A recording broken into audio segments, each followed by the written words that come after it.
The purpose for our government is laid out in the Preamble, right here. Is the government doing that?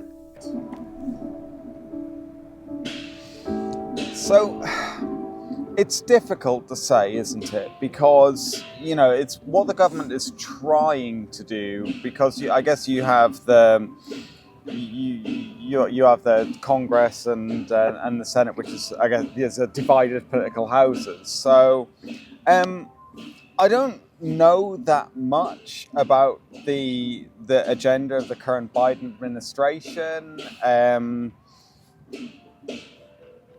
So yeah, to be honest, I don't really know. What do you think?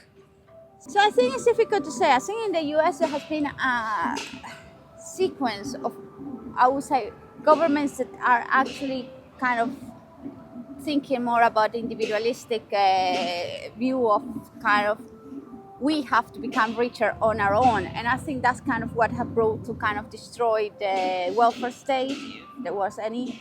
When you say establish justice, but is it justice kind of carrying your own gun, or is it justice a broader structural system? And I think kind of in the US these things have been for a long time almost lost, and kind of agreeing on these when kind of have become a focal point for a lot of individuals to kind of stick to what they were told they were their rights at some point, like carrying a gun, like you have to make it on your own, the American dream, and all these kind of things. So bringing the people to kind of rethink about what is actually the US, what is the welfare state, why we are here, how we want wealth to be distributed. Do we want wealth to be distributed? But I mean, yeah, but this idea that, to go on from that, like things like promoting general welfare, like there seems to be, in some sense, a hostility towards the idea of general welfare and social state, right? Welfare has to be an individual thing, that you have to make it, you have to achieve it on your own, right?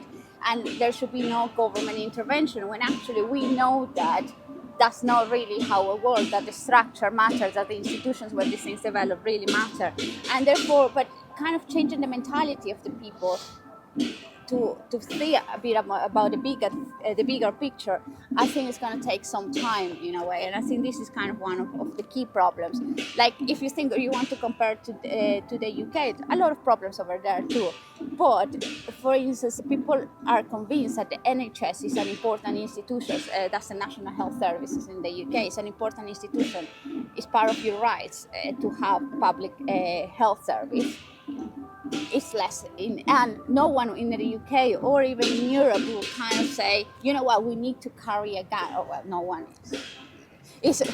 Perhaps no one is a bit of a push, but it's not a kind of part of the culture. Well, I think here it has become part of the culture, so have become part of what you call your liberties, and therefore it's difficult. Not difficult, it can be done, but it's going to take time you need to work in bringing people to see this in a different way. Is gun ownership just the final limit result of individualized protection? You know what I mean? Like That's what I mean. Yeah. From a very individual perspective, when we talk about justice, we're looking for justice. How is this justice delivered? Is it I have to protect myself? So if you come into my house, I have the right to use my gun? That's not really perhaps the justice that I will have in mind. You only need to be in your own house. Anyway, sorry, we've gone off on one, I think. Your answer to the question is the US government doing that? What's your answer? In short, I think there is a lot of work to kind of get to do this, and to how we do this, there are very different ways to achieve this, and you have to start with changing people's mentality about what we mean about this specific work, what we mean about justice, what we mean about general welfare, what we mean about common defense. And then you can start kind of changing, and the government can start moving towards working on these specific things in a better way. So what's your answer? Is it yes doing or that? no? Yes, no, is maybe, it yes, no, maybe a little bit, or I think there is some movement towards working towards this. So maybe. Yeah, it's a maybe. Yeah, it's a maybe. Okay. I guess as an outsider, I read something like this, and I sometimes don't see this in the news stories I see coming out of the US in terms of, things like domestic tranquility, whereas the US to me seems like quite a divided country at the moment, so very polarized. But also there is like about general welfare, and I said there is no welfare in this country. Like, of course, we have been living in Europe I have been living in Europe for a long time, and comparing the welfare state in Europe with the US, like there is no welfare state in this country, right? No public health, no much social housing, as you can see in the city, and these kind of things, yeah. That's a good question. Who's responsible?